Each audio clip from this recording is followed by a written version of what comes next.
everyone, this is my 2019 Mercedes-Benz Sprinter. It's brand new. I look forward to turning it into a campervan and showing you every step of the way. Let's do a walkthrough.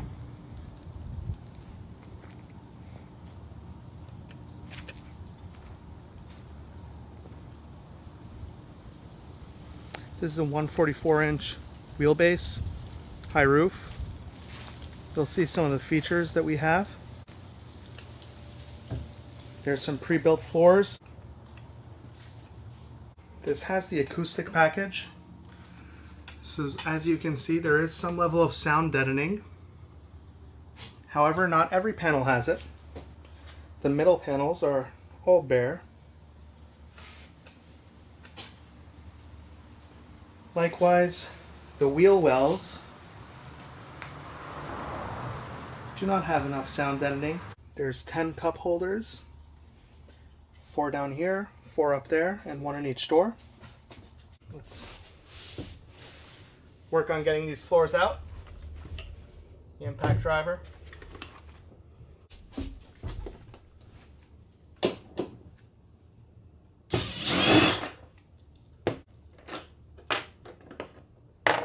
Won't budge.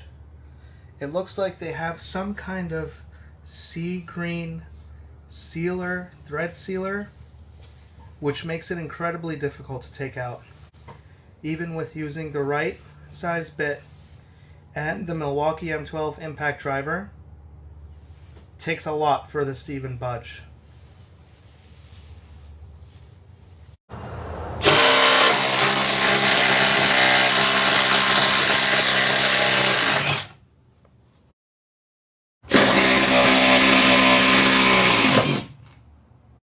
One thing to note, these small screws for the edging use size T15. These large bolts holding down the floor, including the ones with D-rings, use size T40 star. One thing to show,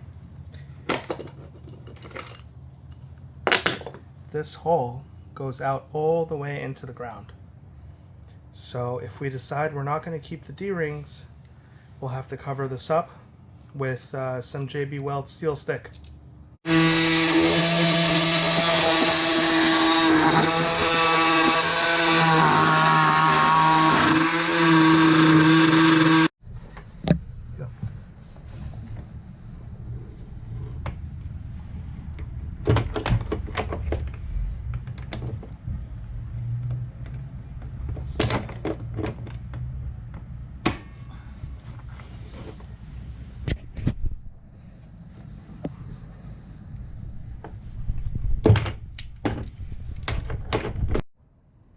This bolt was completely stripped. Managed to get it out.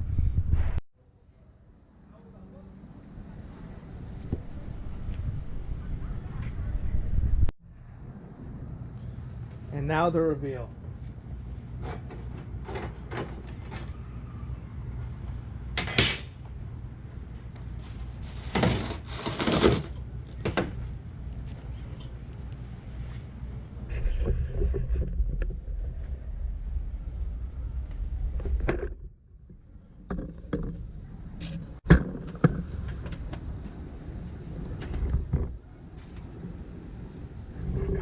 Surprises you find. I just wanted to show you the materials that you need to begin sound deadening. First off is sound deadening. There's many brands, one of which is Killmat. Some scissors. Sound deadening roller, also known as insulation roller. Rubbing alcohol and a microfiber to prep the area.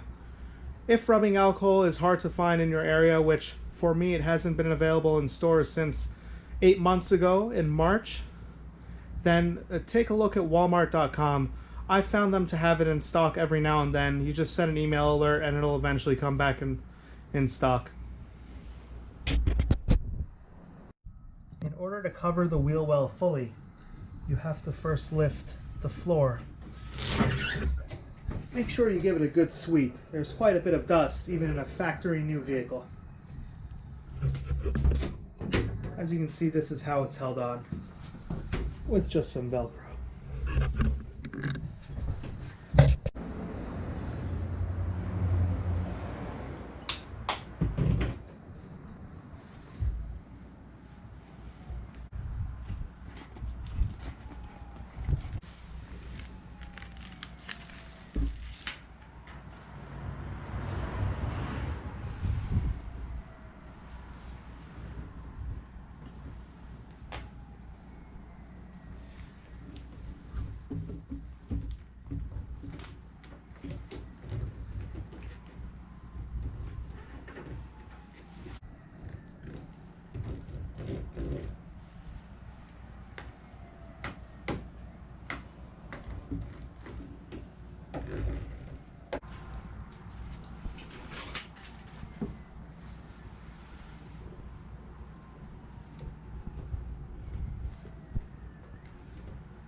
If there are a few bits that you've missed, don't worry at all. You actually only need to cover roughly 25 to 50% of the surface area. So these triangles and small strips are not a big deal at all. By the way, this is not the black of my vehicle. That's pre-installed sound deadening that's been painted over. You'll find occasionally some triangles and other odd shapes that you need to fill in. Just cut an appropriate piece, slide it on. Alright everyone, just wanted to show you the progress. See, there's sound deadening quite everywhere. A lot of places already have it factory installed. We added it to this middle row. Back doors. Of course, the wheel wells.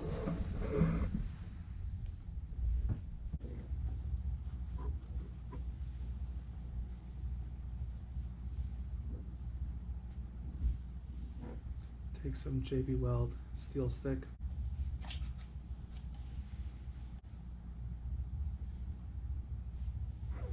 Slice what you need.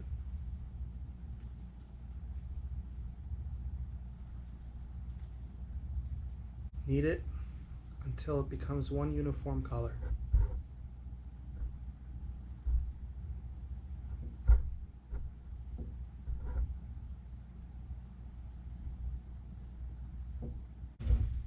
Fill the hole.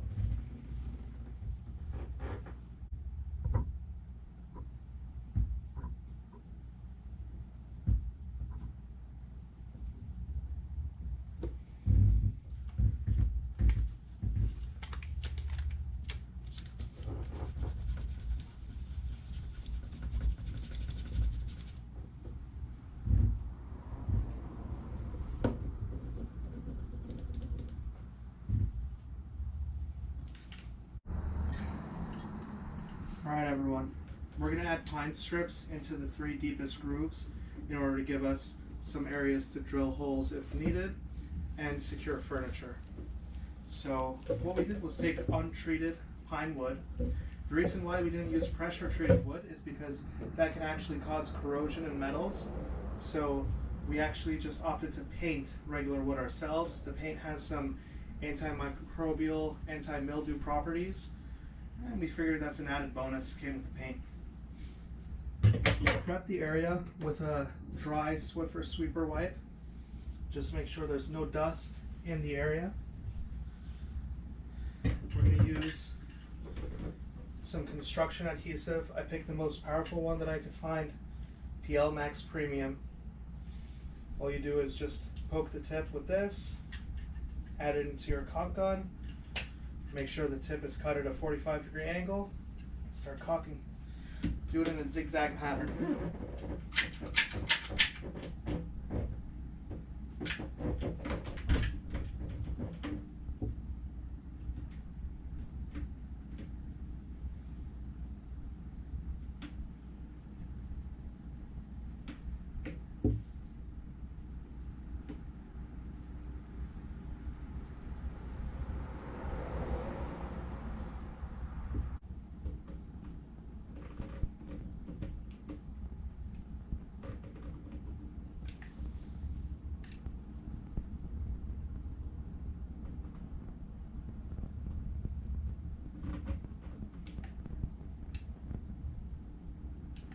take our wood strip.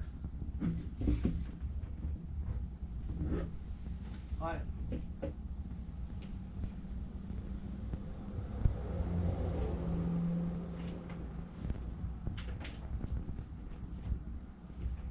And for your reference, this wood strip is 3/4 of an inch. They claim 1 inch, but it's actually 3/4 of an inch by 8 feet and 1.5 inches wide. They probably claim 2 inches. Now you have to add some weight for these to hold. Now we have a few pieces of foam board and our floor. We're going to trace out using the factory floor as a template to install our insulation. This is what we're up to.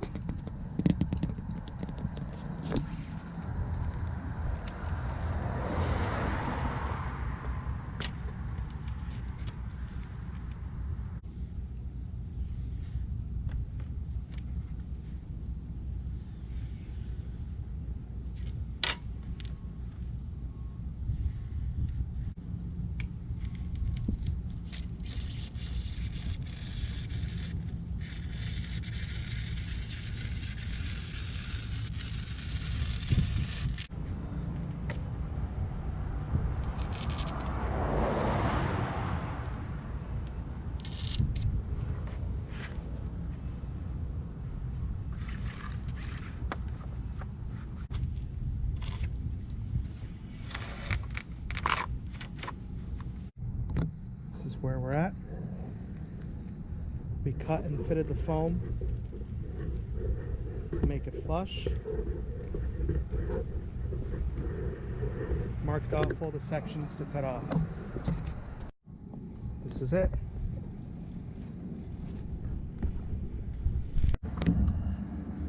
We've cut foam board to fit all across the edges. We've used a special spray, 3M77. I'll show you what that looks like.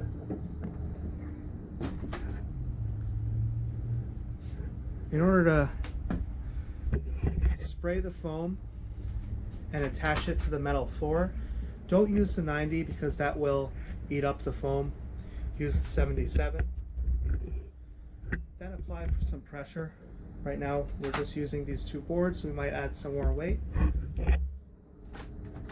Next up, we'll spray this and repeat until we're done with the whole floor. We also measured out the length of our wood strips as well as dimensions so we can know where we're going to screw in everything. So let me show you by spraying one of these foam boards.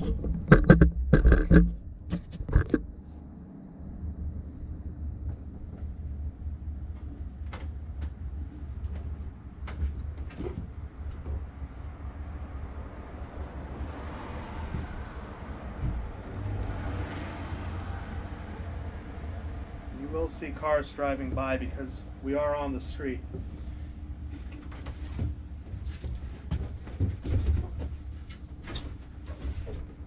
Take your board,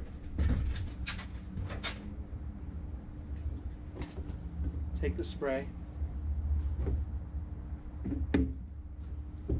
and make sure the floor is completely clean. We thoroughly wipe this down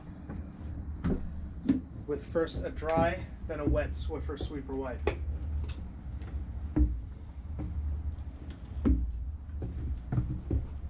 Shake the can.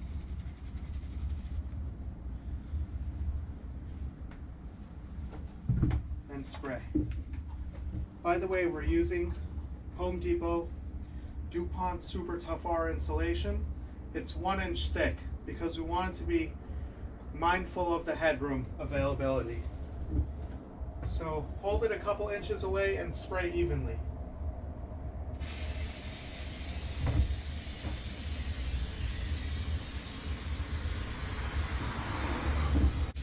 It's right if some gets on the floor.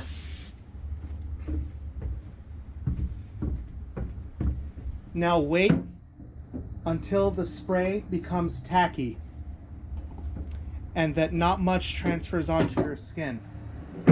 then it'll be sticky, and then you can press it down and add some weight.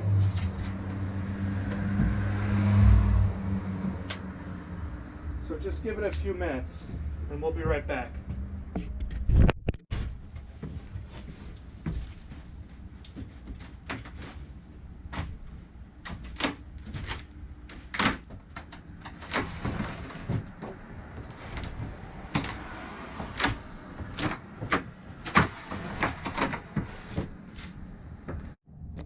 Wanted to show you one issue we faced. As you can see, this edge juxtaposes out, and if you take the foam, it does not fit. So what did we do?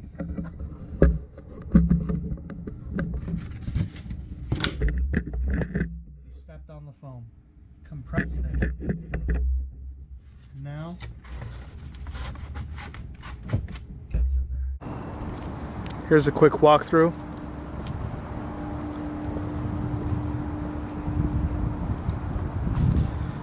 So far we've installed insulation on the floor, sound deadening everywhere.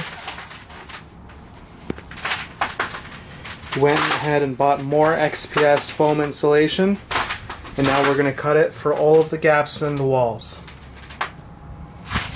We'll just glue it with 3M77, and any edges that we can't reach, we'll use gaps and cracks spray.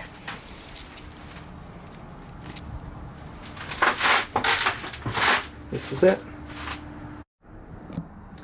I want to just show you how I'm making sure the cuts are square.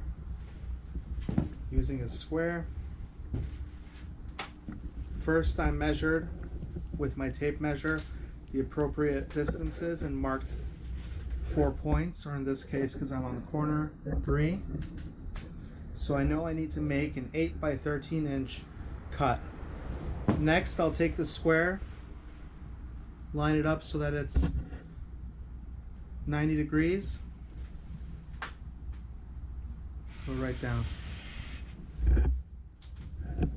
Also, I have a compass for any of the strange angles. It's not the best, but it'll do the job.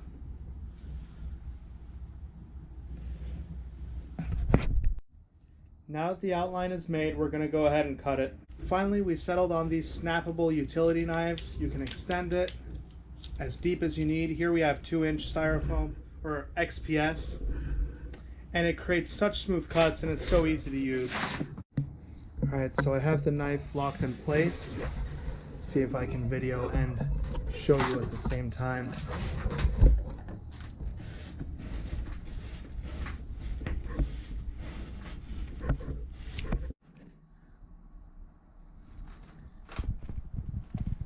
Winter has come. It's frozen out here. We're making the most of it. I wanted to show you one complication that I'll have to think about for all the future cuts. I have a piece of styrofoam that fits the hole where it's intended to go. Fairly flush, but there's a gap because underneath there's more space. So we'll have to think about that and account for it in the future. Also, be careful about these little brackets here and uneven shapes all around. Styrofoam and spray foam will work fine, and they have the best bang for your buck, as well as most high insulative properties compared to, say, wool or thinsulate. But it's just one added complication where you can't just stuff it in and you have to think about it, unless you go 100% spray foam. It's pretty cold outside, but today is going to be the warmest day we'll have in quite a while. There's still snow on the ground, but actually on the inside of my vehicle it's pretty warm.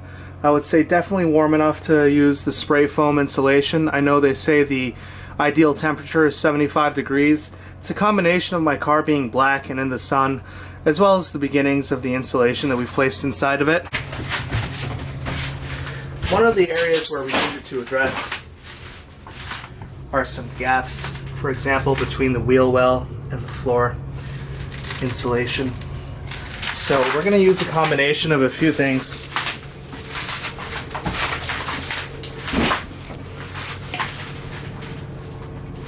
First is 3M77 spray glue.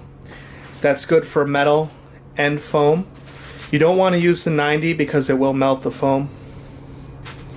So we'll glue the hard foam blocks to the metal. Then we're going to use Great Stuff Gaps and Cracks windows and door. The reason I use window and door is because I know there's going to be a lot of vibrations, and this window and door model is a little bit more strong against the vibrations. It's soft and flexible. It also doesn't expand too much, which is what I want. I want a nice controlled amount. Everywhere there is a gap, we're going to fill it up. For example, inside that crevice, all around the foam blocks. And soon enough we'll have an insulated van. And by the way, I will open my doors to ventilate. Once we're done with that, we're going to put in our plywood subfloor, which came in with the van. On top of the plywood subfloor, we have an underlayment for wood flooring. And laminate flooring, you use it along with a rubber mallet to push in the floors and make them tight. So the first thing you have to do with these cans is shake them vigorously for 60 seconds. Then screw on the straw assembly. Next, pop the cap. Screw the top on.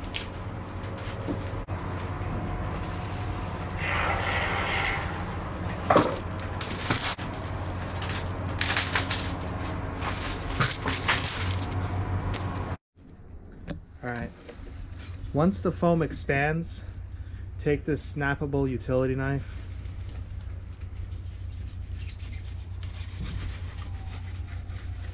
Trim it off.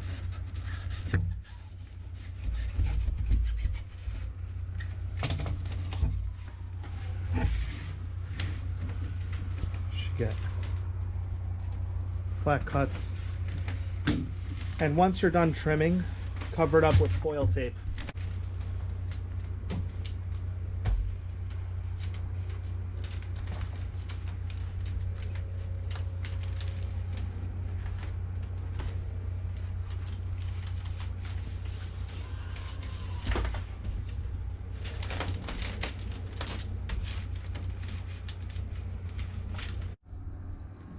Okay, so next we're going to glue the plywood subfloor onto the foam insulation. We're going to use PL 300. This is good for both foam board and wood.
Used about 2 of these for a little less than half, so I would say you need 5.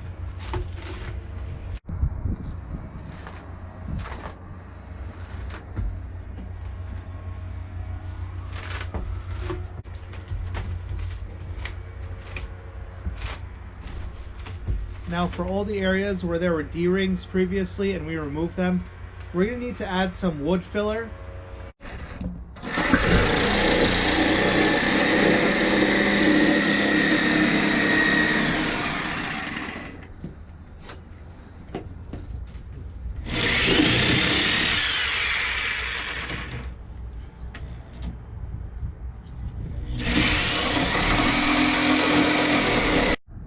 You can see the edge that we cut with the Sawzall so that this plywood floor will fit.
Okay everyone, we finished the van floor.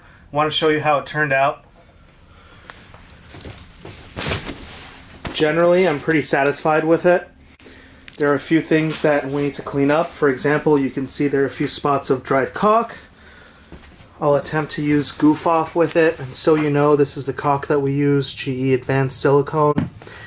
We made sure to use the staircase method of applying the laminate floors. As you can see, instead of 4 corners meeting, which would be a quick and lazy way, only 2 corners ever meet, and then you have a straight edge. So the way you do that is just you stagger one long, one short, one long, one short as you build it up. Overall, it looks pretty nice, and there are a few final touches to do, but it came out well. One final thought: when you're caulking, make sure you use painter's tape to get clean edges. Otherwise, it'll get a little rough. We're going to clean that up, but easier if you just use painter's tape in the first go around.